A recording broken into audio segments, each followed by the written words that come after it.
পরের দিন সকাল।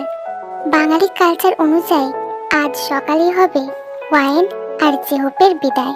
জিয়ন বাড়ির সবাই কলকাতায় ফিরে যাওয়ার জন্য প্রস্তুতি নিচ্ছিল। অন্যদিকে তে, আইরিন, যিশু, জাংকুক, সুগা, বোগম আর ন্যান্সি হায়দ্রাবাদের উদ্দেশ্যে যাত্রা শুরু করার জন্য প্রস্তুতি নিচ্ছিল।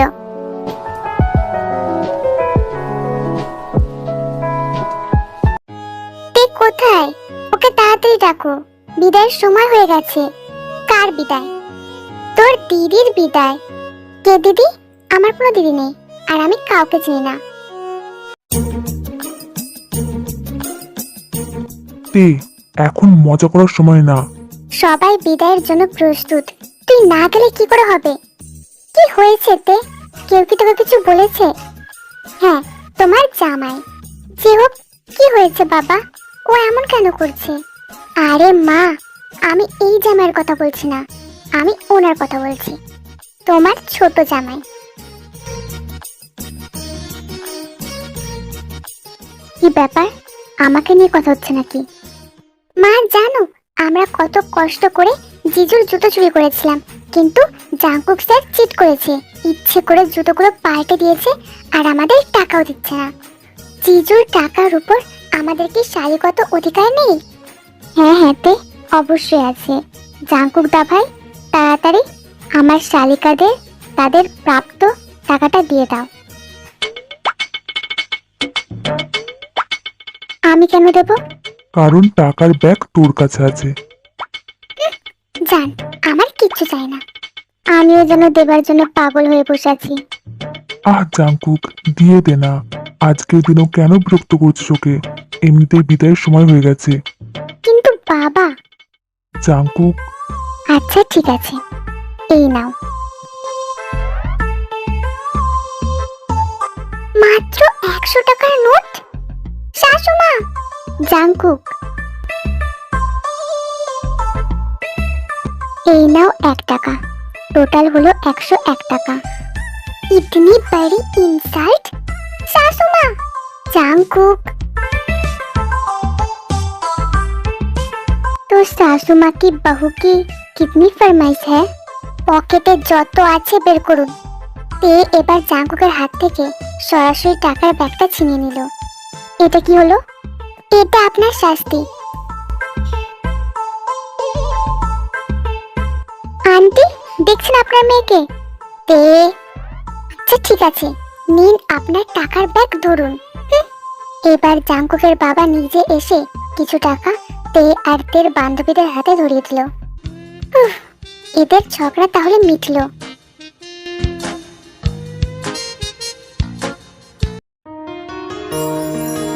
বিদায় অনুষ্ঠান শুরু হলো।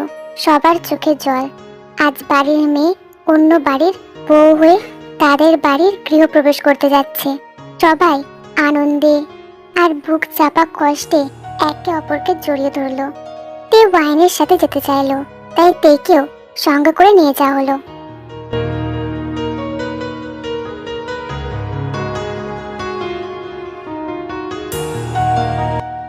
গ্রাম থেকে জাংকুকদের বাড়ি পৌঁছাতে প্রায় সন্ধ্যা হয়ে গেল। জাঁকজমকপূর্ণ জন মেনশনে পৌঁছে তাদের সকলের মুখে ক্লান্তির ছাপ ফুটে উঠল। আমার মনে হয় এখন সবার একটু বিশ্রাম করা উচিত। জিন, যাও সবাইকে তাদের ঘরগুলো দেখিয়ে দাও। জিন সকলকে তাদের ঘর দেখিয়ে দেওয়ার পর অবশেষে তের পালা। তে কৌতূহল বশত একটা ঘরের সামনে থেমে গেল। এই রুমটা কার? জাংকুকের। ওয়াও, আমার ফিউচার রুমটা কত সুন্দর, তাই না? এই মা, ঘরে এটা কার ছবি? 20 বছরের ছোকরা, আবার হাঁটু গেড়ে কেমন বসে আছে। বলো তো এটা কে? কে? ও নো, জাংকুক স্যার। হ্যাঁ, এটা ওর কলেজ লাইফের ছবি। ওয়াও, তখন কত হ্যান্ডসাম ছিল। মানে এখন কি নেই? আরে আমি ওটা বলতে চাইনি। আচ্ছা চলো এবার। রুম থেকে বেরিয়ে না গিয়ে সোজা বেডে গিয়ে হাত পা ছড়িয়ে শুয়ে পড়লো। পাও, পেটটা কি নরম তুলতুলে। আমি এই রুমটাতে ঘুমাবো। কিন্তু এটা তো জাংকুকের ঘর, তাহলে ও কোথায় ঘুমাবে? কেন বৌদিমণি, এই তো তের পাশেই। তে তার বান্ধবীদের সাথে করে নিয়ে এসেছিল। তারা রুমে ঢুকেই কিরকির করে হাসতে হাসতে কথাটি বলল, কি? না না, কিছু না। তোরা না দিন দিন খুব নির্লজ্জ হয়ে যাচ্ছিস। উনি অন্য ঘরে ঘুমাতে পারেন, আমি এখানে ঘুমাবো। প্লিজ বৌদিমণি, প্লিজ। আচ্ছা ঠিক আছে, জাঙ্কুকের সাথে কথা বলে দেখবো। এরপর আস্তে আস্তে বাকিরা রুম থেকে চলে গেল। আর তে বিছানায় নরম আরামে স্বস্তি খুঁজে পেয়ে চোখ বন্ধ করে শুয়ে পড়ল।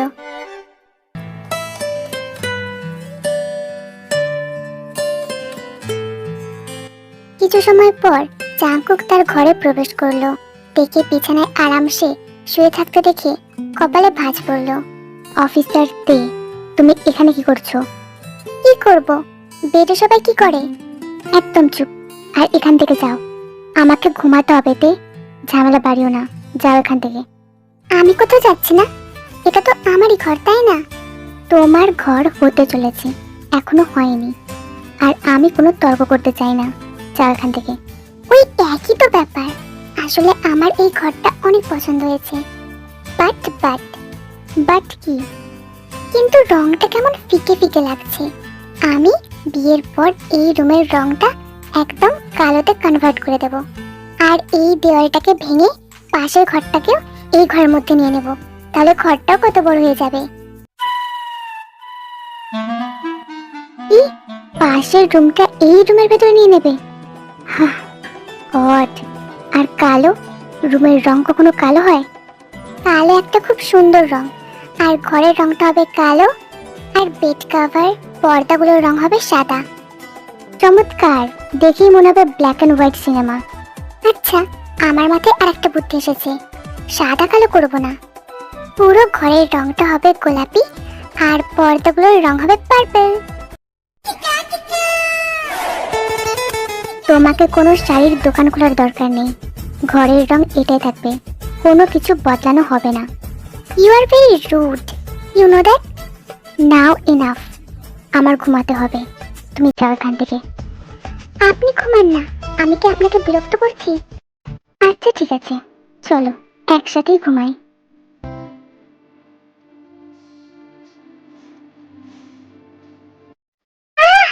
এটা কি করছেন আপনি? দূরে যান।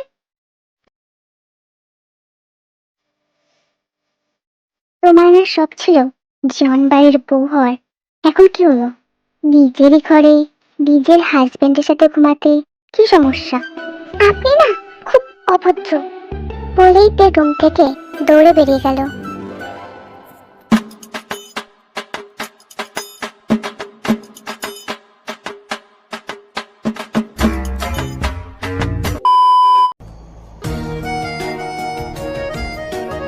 সুগা তার বরাদ্দ করা ঘরে ঘুমাচ্ছিল। তার ঘুম ভাঙল জিমিনের ফোন পেয়ে, যার ফলে তার মুখে এক হতবাক ভাব ফুটে উঠল। ফোনটা ধরে সে জিজ্ঞেস করলো, হ্যাঁ জিমিন, বলো কি হয়েছে? স্যার, আমি সানা। ও, বলো কি হয়েছে? স্যার, আসলে জিমিনের খুব জ্বর। জ্বর? খুব জ্বর? হ্যাঁ স্যার, হাই ফিভার। ওর মাথাটা এতই গরম যে ওখানে চা বানানো যাবে। এটা কি করে হলো? ও কি খুব বেশি আইসক্রিম খেয়ে ফেলেছে? না স্যার, ও তো আইসক্রিম খায় না, ও তো আইসক্রিম ছুঁয়েও দেখে না, দু চোখে সহ্যই করতে পারে না। আচ্ছা, ফোনটা জিমিনকে দাও।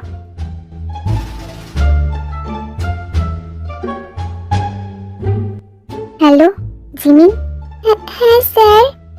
ফিভার কি অনেক বেশি? ফিভার? কার ফিভার? জ্বর, অবশ্যই তোমার। ও হ্যাঁ স্যার, জ্বর, প্রচন্ড জ্বর। জিমিন, এই নে, এটা হলো তোর আজকের 11 নম্বর আইসক্রিম। জিমিন, আমি কতবার বলেছি নিজের স্বাস্থ্যের খেয়াল রাখবে, আর এত আইসক্রিম খেলে জ্বর হবে না তো কি হবে? হ্যাঁ স্যার। এখন যাও, গিয়ে ডাক্তার দেখাও। ওকে স্যার, আর আমাকেও জানিও, ঠিক আছে?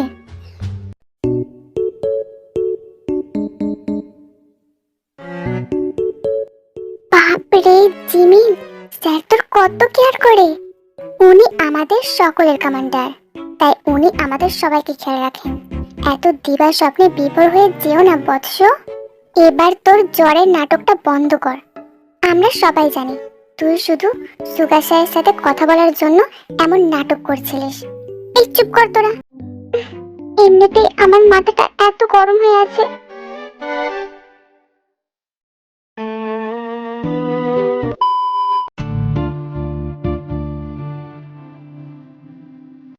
রাতে তে লুকিয়ে লুকিয়ে কিচেনে গেল, কারণ তার খুব খিদে পেয়েছে। দিদির বিদায়ের অনুষ্ঠান, গৃহপ্রবেশের অনুষ্ঠান, এত কিছুর মাঝে তার ঠিকমতো খাওয়াই হয়নি।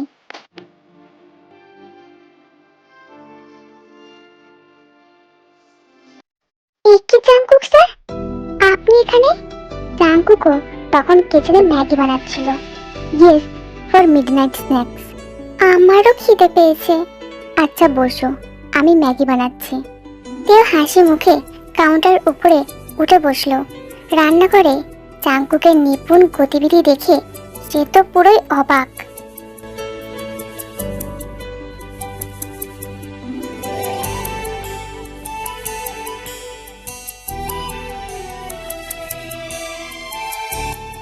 হ্যালো, কোথায় হারিয়ে গেছো?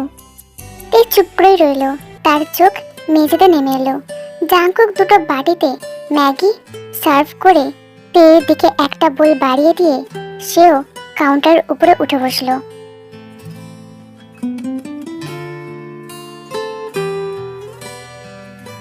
জাঙ্কুক খেতে খেতে হঠাৎ লক্ষ্য করলো তের ঠোঁটের কাছে ম্যাগি কিছুটা লেগে গেছে।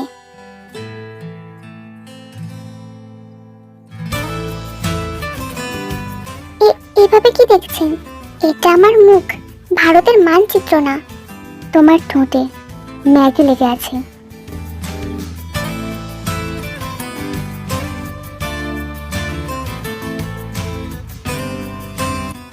তখনই যে হোক, এখানে কি হচ্ছে? ও যে হোক, আয় আয় ভিতরে আয়। আসলে আমাদের খুব খিদে পেয়েছিল। খিদে পেয়েছিল? কেমন খিদে রে দাদা ভাই? কেমন খিদে আবার কি? খিদে তো একরকমই হয়, তাই না? আপনিও না জিজু, আমার খাওয়া হয়ে গেছে, আমি তাহলে আসি। Good night. কাউন্টারে খালি বাটিটা রেখে তে দৌড়ে চলে যায়। জাঙ্কুকে লজ্জা পেয়ে চেহপের কানটা ধরে বলে, অনেক বেশি অসভ্য হয়ে গেছিস কিন্তু তুই চেহপ। আহ লাগছে, তোমরা করলে দোষ নেই, আমি বললেই দোষ।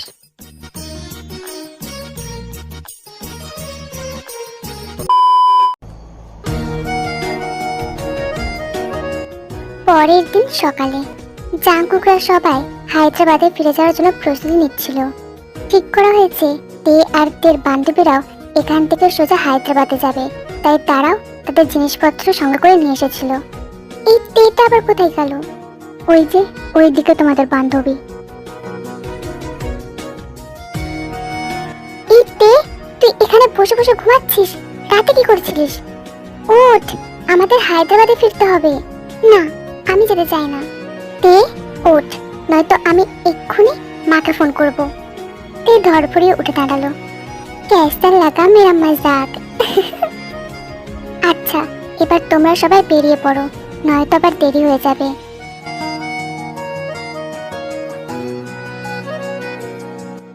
দুটো গাড়ি যাবে, একটা ড্রাইভ করবে জাঙ্কুক আর একটা সুগা।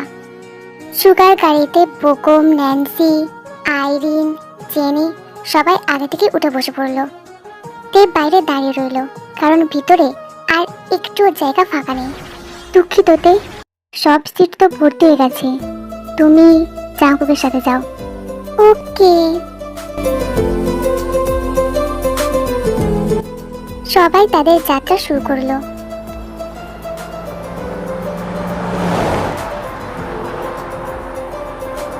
গাড়ি চলতে শুরু হতে না হতেই এদিকে তের মুখও অবিরাম গতিতে চলতে শুরু করলো।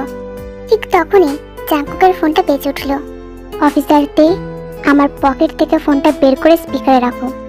এভাবে রুট ভাবে কেন বলছেন? একটু ভালো করে তো বলা যায়। আরে বোকা মেয়ে, ফোনটা ডিসকানেক্ট হয়ে যাবে। তেও চট করে ফোনটা তুলে নিল, কিন্তু কলটা কেটে গেল। কল ব্যাক করুন না প্লিজ। জাঙ্কুক মাথা নাড়লো।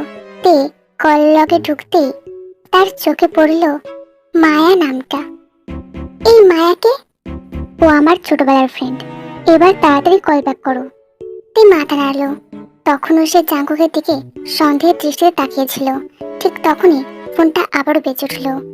এবার তে ফোনটা ধরে বলতে শুরু করলো, आप जिस नंबर पे कॉल करना चाहते हैं वो अभी ड्राइविंग कर रहे हैं, कृपया और कभी भी कॉल मत करिए। জাঙ্কুকদের হাত থেকে ফোনটা নিয়ে স্পিকার অন করে দিল। হ্যালো জাঙ্কুক, তুমি কোথায়? আমি সেই কখন থেকে এখানে দাঁড়িয়ে আছি। আই প্রমিস 2 ঘন্টার মধ্যে পৌঁছে যাব। এত তাড়াহুড়োর কি আছে? আরো দেরি করে এসো, যাতে আমি এখানে বসে বসে জমে যাই। আরে সরি, বেরোতে দেরি হয়ে গেল একটু। এরপর কলটা কেটে গেল। কে ছিল এটা? বললাম তো, আমরা ছোটবেলার বন্ধু। আমি, মায়া আর জিহুক একসাথে পড়াশোনা করেছি। তবে কলেজের পর থেকে আমরা আলাদা হয়ে যাই। তবে কিছুদিন আগে জানতে পারলাম ও আমাদের একাডেমিতে জয়েন করেছে আর্মি ডক্টর হিসেবে। আপনি ওর সাথে এমন ভাবে কথা বলছিলেন যেন কোনো স্পেশাল কেউ। হ্যাঁ, অবশ্যই স্পেশাল। আমরা একসাথে অনেকটা সময় পার করেছি আর একে অপরকে খুব ভালোভাবে জানি আমরা।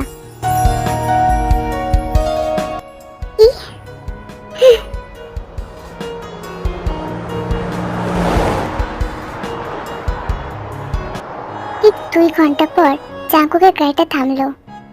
জাঙ্কুক আর তের মধ্যে প্রাণবন্ত খুনসুটিগুলো একদম অস্বাভাবিক নীরবতায় ছেয়ে গিয়েছিল।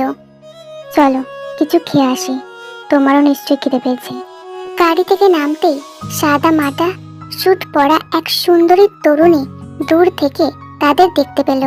ঝলমলে হাসি নিয়ে সে জাঙ্কুকের দিকে ছুটে এসে তাকে শক্ত করে জড়িয়ে ধরলো। জাঙ্কুকও মুচকি হেসে হাত ব্যাক করলো।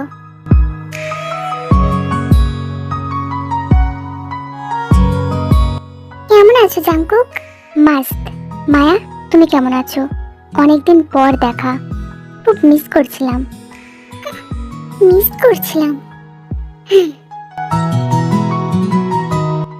চলো ওখান থেকে কিছু খেয়ে আসি, ওই রেস্টুরেন্টটা খুব ভালো। তে চলো। আপনারা যান, আমার খেতে পাইনি। তুমি বলবে আমি মেনে নেব। চলো। আরে তোমার সাথে কিউট মেয়েটা কে? ও ও আসলে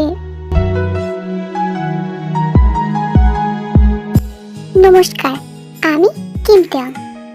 আমি এনার আন্ডারে আইপিএস ট্রেনিং নিচ্ছি আর আমরা আত্মীয়, তাই উনি আমাকে সঙ্গে করে হায়দ্রাবাদে নিয়ে যাচ্ছেন। ও আচ্ছা, চলো যাই। এই বলে মায়া জাঙ্কুকের কুপসটা ধরে টেনে নিয়ে গেল। জাঙ্কুক মাথা ঘুরিয়ে তের দিকে তাকিয়ে তাকে ইশারা করলো তাদের ফলো করতে।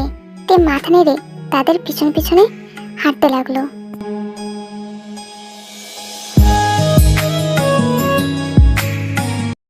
তারা বসার জায়গায় এগোতেই দেখলো এক জায়গায় মাত্র 2টো চেয়ার খালি। মায়া মুচকি হেসে তাকে বলল, তে জাঙ্কুকের সাথে আমার অনেকদিন কথা হয়নি, প্লিজ আমরা একটু একা টাইম স্পেন্ড করতে পারি?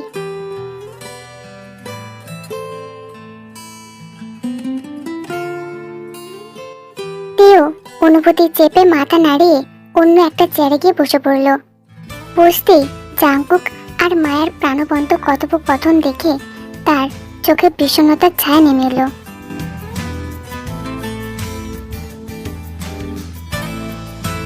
ওয়েটার তাদের অর্ডার নিতে এলে জাঙ্কুক আর তে তাদের অর্ডার দেওয়ার সাথে সাথে ওয়েটার জাঙ্কুক আর মায়ের উদ্দেশ্যে কমেন্ট করলো, আপনাদের দুজনকে দেখে মনে হচ্ছে খুব ভালোবাসেন একে অপরকে। কথা তো ঠিক। তের দিকে ফিরে ওয়েটার অর্ডারের কথা জিজ্ঞেস করলো। সে কিছু বলতে চায়নি, কিন্তু জাঙ্কুক জোর গলায় ওয়েটারের উদ্দেশ্যে বলল, ওর জন্য 1 প্লেট বিরিয়ানি।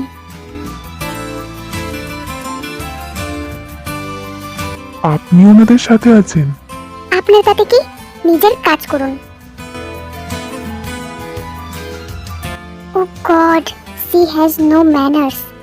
ব্যাপারটা সেরকম নয় মায়া, তুমি আসলে ওকে চেনো না, তাই ওর সম্পর্কে কিছু বলো না। আজ ও একদম অন্যরকম বিহেভ করছে, কেন বুঝতে পারছি না। ও আচ্ছা জাংকুক, তুমি আমার কথায় রাগ করো না, কিন্তু আমার কেন যেন মনে হচ্ছে ওর বয়ফ্রেন্ডের সাথে ঝগড়া হয়েছে। ওয়েটার খাবার দিয়ে গেল, সবাই খাওয়া শুরু করলো, কিন্তু তে কিছুতেই খেতে পারলো না। সে খাবারের প্লেটটা ফেলে রেখেই চলে গেল।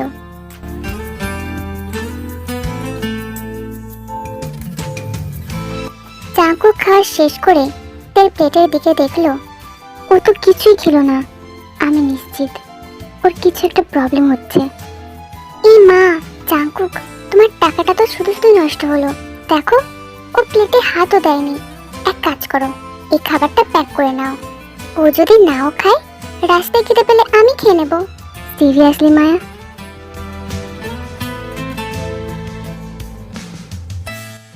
জাংকুক চোখ উল্টিয়ে বিল মেটানোর জন্য কাউন্টারের দিকে এগিয়ে গেল। মায়াও তার পিছু পিছু গেল। সে বিল মেটাবার জন্য কাউন্টারের লোকটাকে টাকা দিতে যাবে, তখন লোকটা বলল, উনি তো খাবারের দাম পে করে দিয়েছে। কি? তে পে করেছে?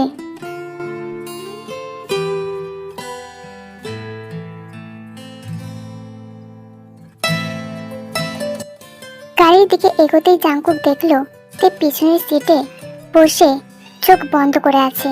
মায়া গিয়ে জাংকুকের পাশে সিটে বসলো।